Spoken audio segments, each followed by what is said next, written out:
बिस्मिल्लाह वस्सलाम अला रसूलिल्लाह सल्लल्लाहु अलैहि वसल्लम। अस्सलाम वालेकुम स्टूडेंट्स। आज जो केमिस्ट्री के अंदर 90 केमिस्ट्री के अंदर हमारा टॉपिक है बेसिकली वो है आयनिक बॉन्ड। तो उससे पहले हम करेंगे बॉन्डिंग इलेक्ट्रॉन क्या होता है, type of bond, ionic bond और प्रायोरिटी टेबल एग्जाम्पल। उसके बाद ये जो मैं वाइट बोर्ड के ऊपर सबसे पहले लिख के रखता हूँ ये असल में हेडिंग ही होती है। आप लोग मुझे कहते हैं हेडिंग लगवा दें, हेडिंग लगवा दें, तो ये हेडिंग है, ठीक है।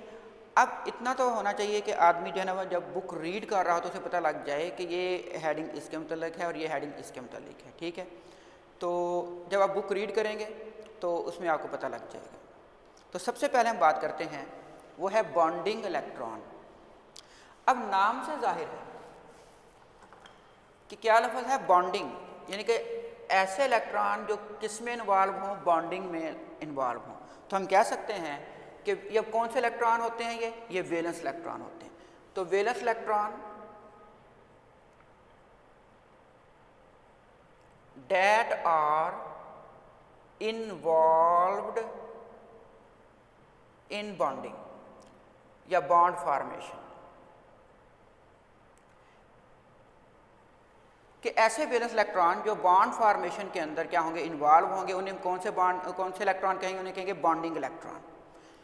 अगर हम यहां पे देखें ग्रुप 1,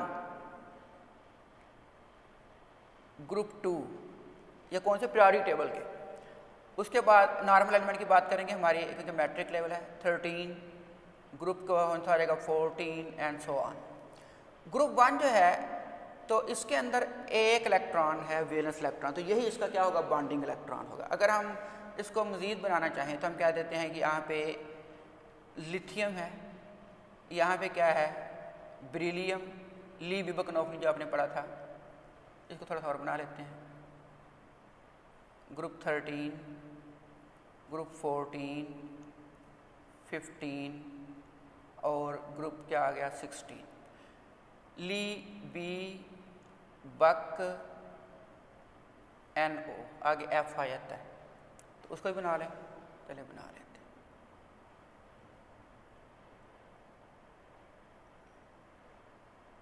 चलो मैं सिर्फ नाम लिख लेता हूँ इसका। ग्रुप 15 है तो ये आ जाएगा 15, 16, 17, इसके बाद मिटा लेंगे 18, NOFNE। अब ये आपको पता ही है कि ये अल्कली मेटल्स हैं, ये अल्कलाइन अर्थ मेटल्स हैं, ये boron family, carbon family, nitrogen family, oxygen family और हैलोजन फैमिली और ये नोबल गैसेस। अब हमें कैसे पता लगेगा, आपने जो इसका ग्रुप नंबर है उतने ही इसके इलेक्ट्रॉन हैं। 13 से आपने जो सेकंड होगा, यूनिट होगा, उसको सिर्फ कंसीडर करेंगे 3, 4, 5, 6, 7 और 8 को। तो मैंने ये एक लीवर स्ट्रक्चर बनाएंगे इसका, तो एक अगर इलेक्ट्रॉन है तो यही इसका बॉन्डिंग इलेक्ट्रॉन है। बोरान में कितने होंगे, ये क्योंकि ग्रुप नंबर 2 है तो इसके लास्ट शेल में 2 इलेक्ट्रॉन होंगे, तो आप इकट्ठे नहीं बनाएंगे जब तक कि 4 साइडें पूरी ना हो जाए। बोरान में 3 इलेक्ट्रॉन होंगे तो 3 हम अलग-अलग बनाएंगे ऐसे करके, तो ये हमारे पास क्या होगा, इसके 3 बॉन्डिंग इलेक्ट्रॉन हैं। कार्बन जो है 1, 2, 3 और ये 4, पहले हमने चारों जगहों को ना हमने क्या करना है, एक एक करके फिल करना है। तो ये हम लीवर स्ट्रक्चर की तरह है, ये 4 बॉन्डिंग इलेक्ट्रॉन है। नाइट्रोजन जो है इसके पास 5 इलेक्ट्रॉन है, तो उसको पहले 1, 2, 3, 4 और ये 5, बाद में हमने जो है ना वो पेयर बनाना है एंड पे जहाँ जो अगर बने। तो इसके पास जो है ना वैलेंस इलेक्ट्रॉन की तादाद 5 है, लेकिन बॉन्डिंग इलेक्ट्रॉन जो अनपेयर हैं 1, 2, 3 अनपेयर इलेक्ट्रॉन, ये अनपेयर इलेक्ट्रॉन बोलेंगे कि बॉन्डिंग इलेक्ट्रॉन है। ऑक्सीजन के अंदर अगर हम देखें तो इसमें 6 इलेक्ट्रॉन है, पहले हमने एक एक करके बनाना है, 1, 2, 3, 4, 5 और ये 6। इसमें 2 लोन पेयर और 2 बॉन्डिंग इलेक्ट्रॉन है। फ्लोरीन को अगर हम बनाते हैं, फ्लोरीन तो फ्लोरीन में 7 इलेक्ट्रॉन है, तो इसका 1, 2, 3, 4 पहले ऐसे एक एक करके चारों तरफ एक एक लगाना है। अब करना है 5, 6 और ये 7 यानी कि 7। तो इसके अंदर 7 जो है ना ये वैलेंस इलेक्ट्रॉन, लेकिन बॉन्डिंग इलेक्ट्रॉन क्या है वो 1 है। इस तरह हमारे पास आ जाती है 18 में आ जाएगी नोबल गैसेस, जो हमारे पास के बाद क्या थी, नियॉन थी। तो 1, 2, 3, 4, 5, 6, यानी इसको भी हम इस तरह बनाते हैं, फिर कहेंगे क्या कर दिया, 1, 2, 3, 4, 5, 6, 7, 8। अब इसके पास 8 इलेक्ट्रॉन है वैलेंस शेल के अंदर, लेकिन कोई बॉन्डिंग इलेक्ट्रॉन नहीं है। बॉन्डिंग इलेक्ट्रॉन फिर कौन सा जो अनपेयर इलेक्ट्रॉन हो। तो अब यहाँ पे अगर हम देखें तो इसके बॉन्डिंग इलेक्ट्रॉन कितने हैं, ये 1 है, इससे कितने हैं 1 और 1 2 है क्योंकि अनपेयर है। इससे कितने हैं, ये 3 है, इससे कितने हैं 1 2 3 और 4 हैं, इसके 1 2 3। ये जो बना है ना ऊपर, इससे हम कहते हैं लोन पेयर। जो हम अब बढ़ेंगे ना क्या भला, जब ये कोवलेंट बॉन्ड या कोऑर्डिनेट कोवलेंट, उसके अंदर आपको पता लगेगा। इसके अंदर अगर देखें तो इसके अंदर 2 जो है ना वो क्या है, बॉन्डिंग इलेक्ट्रॉन है, और 2 ही इसके पास क्या है, वो लोन पेयर है ऑक्सीजन वाली फैमिली के अंदर। ये ऑक्सीजन की फैमिली है, सब की ऐसी चलेगी नीचे। फ्लोरीन जो है इसके पास बॉन्डिंग इलेक्ट्रॉन कितने हैं, वो 1 है, और लोन पेयर जो है ना वो हमारे पास क्या, जो नॉन बॉन्डिंग इलेक्ट्रॉन होंगे 1 2 और 3।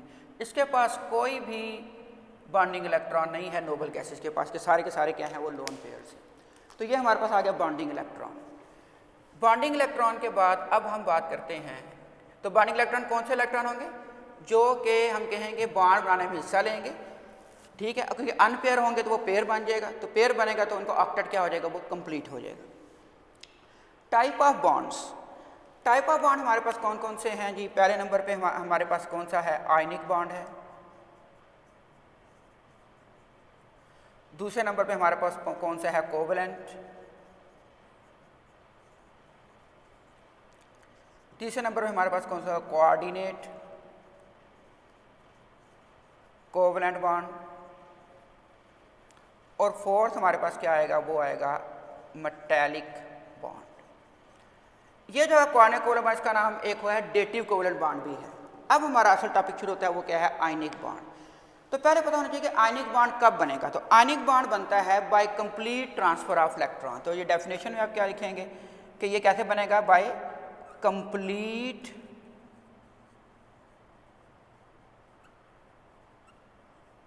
Transfer of electron. मैं सिर्फ बेसिक लिखूंगा, पूरी डेफिनेशन लिखने के लिए फिर तो टाइम चाहिए। तो कंप्लीट ट्रांसफर ऑफ इलेक्ट्रॉन से जो बॉन्ड बनेगा वो बॉन्ड कौन सा होगा, आयनिक बॉन्ड होगा। होगा क्या कि एक हमारे पास क्या होगी, मेटल का एटम होगा, और एक क्या होगी हमारे पास, नॉन मेटल का एटम होगा, ठीक है।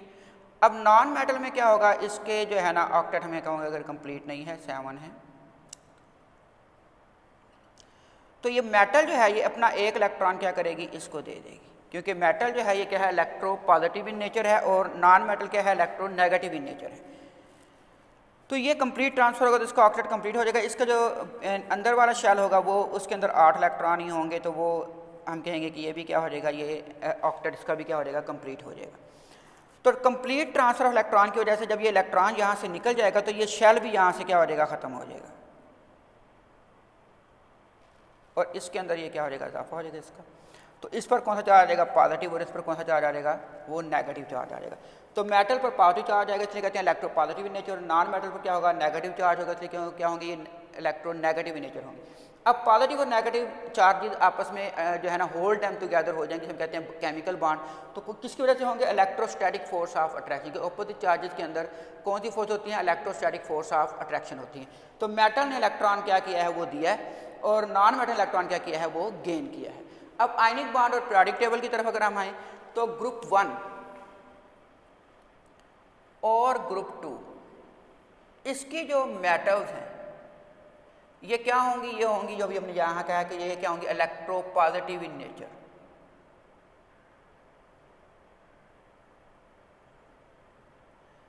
अगर ये इलेक्ट्रो पॉजिटिव नेचर है तो ये क्या करेंगी, ये लूज करेंगी क्या भला, इलेक्ट्रॉन। अगर ये इलेक्ट्रॉन लूज करेगी तो कौन सा आयन बनाएंगी, पॉजिटिव आयन। दूसरी तरफ हमारे पास जो है ना ग्रुप नंबर क्या है, 15 टू ग्रुप नंबर 17, ठीक है। ये हमारे पास इसकी क्या होंगी, नॉन मेटल्स। इनकी नॉन मेटल क्या होंगी, इलेक्ट्रोनेगेटिव इन नेचर होंगी।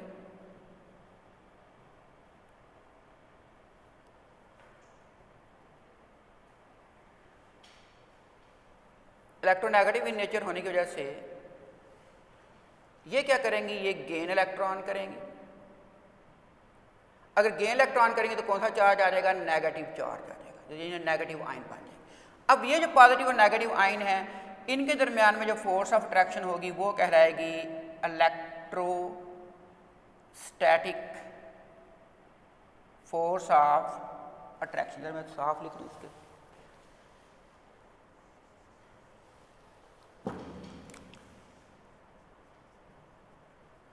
इलेक्ट्रोस्टैटिक फोर्स ऑफ अट्रैक्शन हो। इस तरह इनके दरमियान में जो बांड बनेगा वो कौन सा बांड कहलाएगा? वो आयनिक बांड कहलाएगा।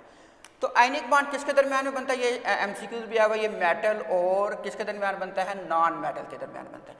दूसरी कंडीशन जो है ना वो इसकी ये है कि इलेक्ट्रोनेगेटिविटी डिफरेंस जो है ना मोर देन 1.7 होना चाहिए। इलेक्ट्रोनेगेटिविटी डिफरेंस मोर देन कितना चाहिए? 1.7 होना चाहिए। तो इन मेटल नॉन मेटल के दरमियान में जो बांड बनेगा वो प्रीडोमिनेंटली वो कौन सा होगा? वो आयनिक बांड होगा। अब हम इसकी एग्जांपल देख लेते हैं। एग्जांपल हमारे पास बहुत आसान सी है, वो है सोडियम क्लोराइड। तो सोडियम क्लोराइड में क्या होगा कि सोडियम क्लोरीन से क्या करेगा? रिएक्ट करेगा और क्या बनाएगा? सोडियम क्लोराइड बनाएगा। अब यहाँ पे 2 है तो इसको बैलेंस करने के लिए यहाँ 2 लगाएंगे, तो ये अब सोडियम 2 हो गए हैं, तो इधर सोडियम, ये हमारे पास इक्वेशन क्या होगी? ये बैलेंस हो गई। सबसे पहले हमने जो इसका काम करना है वो लिखना है ग्राउंड स्टेट पे ऊपर इसकी इलेक्ट्रॉनिक कन्फिग्रेशन लिखनी है। सोडियम जो है ना ये क्या है? ये मेटल है, और क्लोरीन जो है ये क्या है? ये नॉन मेटल है।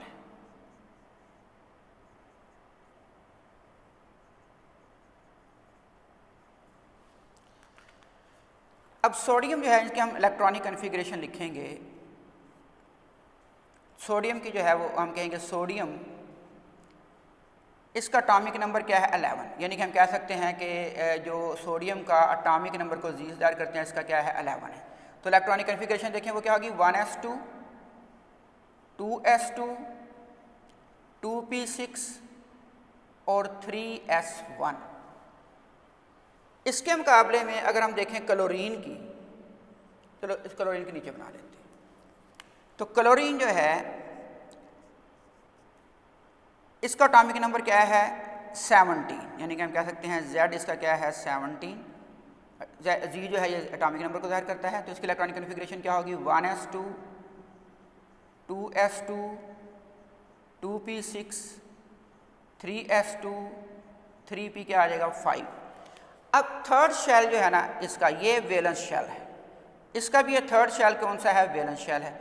इसके वैलेंस शेल में कितने इलेक्ट्रॉन है? 1। और इसके वैलेंस शेल में कितने इलेक्ट्रॉन है? वो 7 है। इसको बताने के लिए हम इसका लीवर स्ट्रक्चर बनाएंगे। सोडियम जो है इसके बाद एक शेल, तो हमने सोडियम के ऊपर 1 इलेक्ट्रॉन लगा दिया, ग्रुप नंबर 1 है तो 1 इलेक्ट्रॉन ही आएगा। क्लोरीन का हमने यहाँ भी किया था कि 17 है तो ग्रुप नंबर, तो 7 इलेक्ट्रॉन होंगे इसके पास, तो क्लोरीन लगाएंगे तो 1 2 3 4 5 6 और ये 7। ये क्लोरीन का क्या आ गया? ये लीवर स्ट्रक्चर के अंदर हमने इसके वैलेंस इलेक्ट्रॉन बता दिए। इसके वैलेंस इलेक्ट्रॉन कितने हैं? तो वैलेंस इलेक्ट्रॉन जो हैं सोडियम के कितने हैं? 1। जबकि वैलेंस इलेक्ट्रॉन जो हैं किसके? क्लोरीन के, वो कितने हैं? वो हैं 7। तो अब हमें पता चल गया कि सोडियम जो है ये क्या है? इलेक्ट्रोपॉजिटिव इन नेचर है। सोडियम क्या है? क्योंकि मेटल है, हम कह सकते हैं कि सोडियम जो है इज मेटल। आगे आप जो हेडिंग देंगे यहाँ पे आगे, इसके बाद यहाँ पे इलेक्ट्रॉनिक कन्फिग्रेशन खत्म हो जाएगी। उसके बाद आप हेडिंग देंगे फॉर्मेशन ऑफ आयन।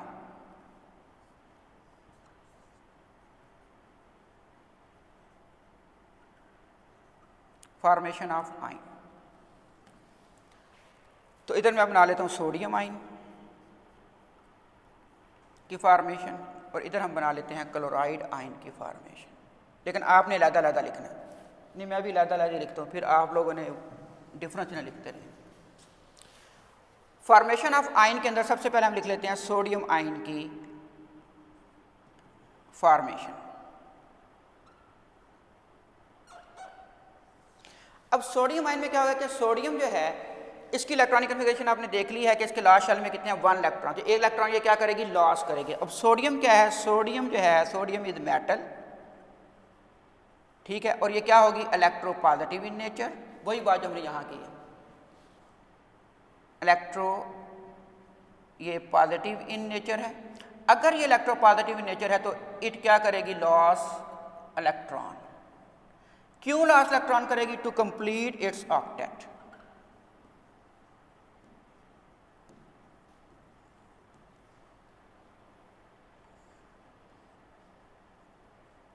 अपना ऑक्टेट जो है कंप्लीट करने के लिए ये क्या करेगी, एक इलेक्ट्रॉन को क्या करेगी, लॉस करेगी। जब इलेक्ट्रॉन लॉस हो जाएगा तो क्या बन जाएगा, ये बन जाएगा पॉजिटिव आयन। मैं इधर स्ट्रक्चर बनाता हूँ। सोडियम जो है इसके अंदर 11 प्रोटॉन है। पहले शेल में कितने इलेक्ट्रॉन होंगे, 2। दूसरे शेल में कितने होंगे, 8। और तीसरे शेल में कितने होंगे, 1।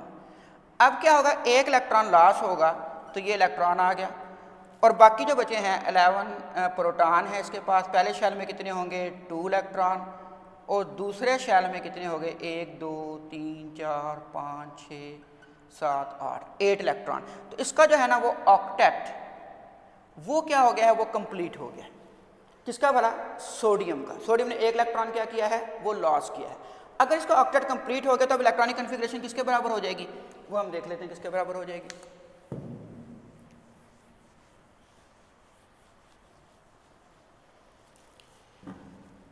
तो सोडियम जो था उसके पास एक इलेक्ट्रॉन था, इसने एक इलेक्ट्रॉन क्या किया, लॉस किया और बना दिया सोडियम आयन। अब इसकी इलेक्ट्रॉनिक कन्फिग्रेशन हो जाएगी 1s2 2s2। अब देखें ना, ये वाला जो हमने लगाया ना सर्कल, इसको ख़त्म कर दें क्योंकि ये लॉस हो गया। तो 1s2 2s2 और 2p क्या होगा, 6। अब इसकी इलेक्ट्रॉनिक कन्फिग्रेशन किसके बराबर होगी, नियॉन नोबल गैस के बराबर होगी। तो अब हमने कहा था कि जो एटम स्टेबल हो जाएगा, कैसे स्टेबल होगा, जब ये इलेक्ट्रॉनिक कन्फिग्रेशन हासिल कर लेगा किसकी, भला, नोबल गैसेज की। तो अब सोडियम आयन की जो इलेक्ट्रॉनिक कन्फिग्रेशन किसके बराबर होगी, नियॉन नोबल गैसेज के बराबर होगी, क्योंकि इसका ऑक्टेट क्या हो गया, वो कंप्लीट हो गया। और ये कौन सा आयन बन गया, सोडियम आयन बन गया। अब दूसरी तरफ हम आते हैं फॉर्मेशन ऑफ क्लोराइड आयन।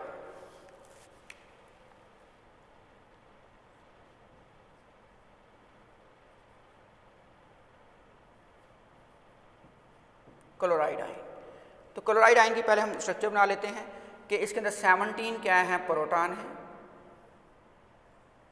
पहले में कितने आएंगे, 2 इलेक्ट्रॉन आएंगे। दूसरे शेल में कितने आएंगे, वो हमारे पास आ जाएंगे 8। और तीसरे शेल में जो है ना वो कितने आएंगे, 1 2 3 4 5 6 और 7। अब इसे एक इलेक्ट्रॉन चाहिए क्या करने के बाद, ऑक्टेट कंप्लीट करने। अब ये जो इलेक्ट्रॉन होगा जो कि सोडियम का निकला था, वो इलेक्ट्रॉन इसमें क्या होगा, ऐड हो जाएगा, ठीक है। और प्रोटॉन तो वही रहेंगे, क्योंकि प्रोटॉन चेंज होंगे तो फिर तो एटम ही चेंज होगा, एलिमेंट ही चेंज हो जाएगा। सिर्फ सारा चक्कर किसका है, वैलेंस इलेक्ट्रॉन्स का है। तो ये 8।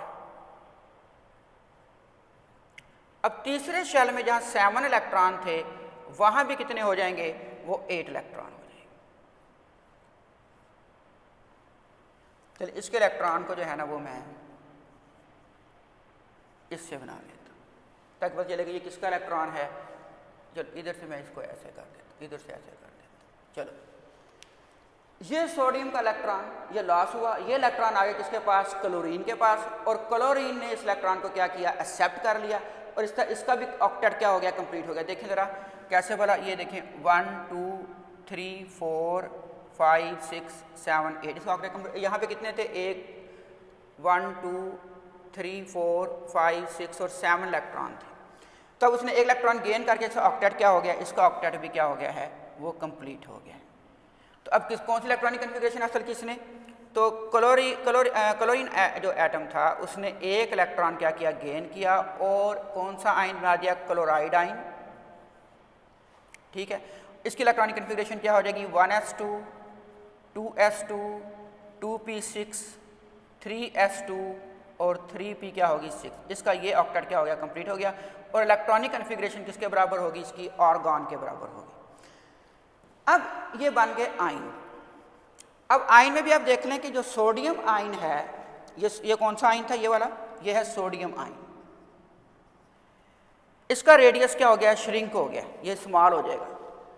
और क्लोराइड आयन इलेक्ट्रॉन आने की वजह से क्या हो जाएगा, ये इसका इलेक्ट्रॉनिक लोड एक्सपैंड हो जाएगा। तो ये जो है ना हम कहेंगे इसका रेडियस क्या हो जाएगा, वो बढ़ जाएगा। वो श्रिंक, सोडियम आयन जो कैटाइन होंगे श्रिंक होते हैं, और जो एनाइन होंगे वो क्या होते हैं, वो एक्सपैंड हो जाते हैं। अब इनके दरमियान में फोर्स ऑफ अट्रैक्शन आएगी। अब कौन सी फोर्स ऑफ अट्रैक्शन आएगी, कि सोडियम आयन और क्लोराइड आयन ये आपस में क्या करेंगे, आपस में अट्रैक्ट करेंगे। इनके अट्रैक्शन जो है उसके अंदर कौन सी अट्रैक्शन होगी, इलेक्ट्रोस्टैटिक फोर्स ऑफ अट्रैक्शन। और ऐसा करने से सिस्टम की एनर्जी जो है ना वो क्या हो जाएगी, रिलीज हो जाएगी। जैसे आपके पास पैसे हों और वो रिलीज़ हो जाए तो क्या होगा, आपके पास पैसे कम रह जाएंगे। इस तरह सिस्टम की जब एनर्जी रिलीज हो जाएगी तो सिस्टम की एनर्जी क्या हो जाएगी, कम हो जाएगी। तो हमने पहले बात की थी कि स्टेबिलिटी कब आती है, जब सिस्टम अपनी एनर्जी क्या करता है, कम करता है। तो सोडियम आयन क्लोराइड आयन मिलकर क्या बना देंगे, सोडियम क्लोराइड बना देंगे। ठीक हो गया। और इस दौरान क्या होगी, एनर्जी जो है वो रिलीज होगी हीट की शक्ल में, जिसकी वजह से हम कहेंगे सिस्टम की एनर्जी क्या हो जाएगी, कम हो जाएगी। और ये जो हमारे पास बॉन्ड बनेगा ये क्या होगा, वो स्टेबल होगा। तो अब क्या हो गया कि ये जो इलेक्ट्रोस्टैटिक फोर्स ऑफ अट्रैक्शन होगी जो किसके दरमियान, ऑपोजिट आयन के दरमियान में, ये हमारे पास कहलाएगी क्या भला, आयनिक बॉन्ड कहलाएगी। तो आयनिक बॉन्ड कैसे बनता है, by complete transfer of electron. हम देखा है कि इलेक्ट्रॉन ट्रांसफर हो रहा है from metal to non metal, और ऐसा करने से क्या हो रहा है, दोनों का ऑक्टेट क्या हो रहा है, वो कंप्लीट हो रहा है। और इनकी इलेक्ट्रॉनिक कन्फिगरेशन किसके बराबर जा रही है, वो नोबल गैसेस के बराबर जा रही है। लेकिन हो ये रहा है कि ये एटम नहीं रहे बल्कि आयन बन गए हैं। जिसने इलेक्ट्रॉन लॉस किया है उसके ऊपर पॉजिटिव आयन, यानी मेटल के ऊपर पॉजिटिव आयन आएगा, और नॉन मेटल जिसने इलेक्ट्रॉन गेन किया उसके ऊपर क्या आएगा, नेगेटिव आयन आएगा। अब दोनों आयन के दरमियान में कौन सी फोर्स होगी, फोर्स होगी इलेक्ट्रोस्टैटिक फोर्स ऑफ अट्रैक्शन। जो एमसीक्यू आ चुका है कि आयन, अपोजिट आयन के दरमियान में कौन सी फोर्स होगी, इलेक्ट्रोस्टैटिक फोर्स ऑफ अट्रैक्शन। जब ये आयन आपस में क्या हो रहे होंगे, होल्ड देम टुगेदर हो रहे होंगे, तो एनर्जी का क्या होगा, एनर्जी क्या होगी, रिलीज होगी। ठीक हो गया, इन फॉर्म ऑफ हीट। तो ये था आज का लेक्चर, इसे आप बुक से लाजमी रीड करें, और जो मैंने हेडिंग दी है ये आपने हेडिंग देने की कोशिश करनी है। अब वहाँ पे क्या होगा कि मैंने सोडियम आयन फॉर्मेशन और क्लोराइड आयन फॉर्मेशन अलग-अलग लिखा है, लेकिन बुक के अंदर जो है ना एक लाइन सोडियम की और एक लाइन किसकी है, क्लोराइड आयन की। तो आप दोनों हेडिंग इकट्ठी देंगे, यानी कि फॉर्मेशन ऑफ आप देंगे यहाँ पे फॉर्मेशन ऑफ आयंस, बस। आगे जो है ना जहाँ पे क्लोराइड आएगा उससे आप मार्कर से लिखें आयन को, ठीक है। इस तरह सोडियम आयन जहाँ आएगा उसको भी मार्कर से लिखें ताकि जब देखें तो ये नॉमिनेट हो जाए, रिप्रेजेंटेशन आपकी क्या हो, वो बेहतरीन हो। तो ये आज का लेक्चर था, इसे बुक से आपने लाजमी रीड करना है, और अगर कोई मुश्किल हो तो आपने अपने व्हाट्सएप के जो टीचर हैं उनसे रब्ता कायम करना है।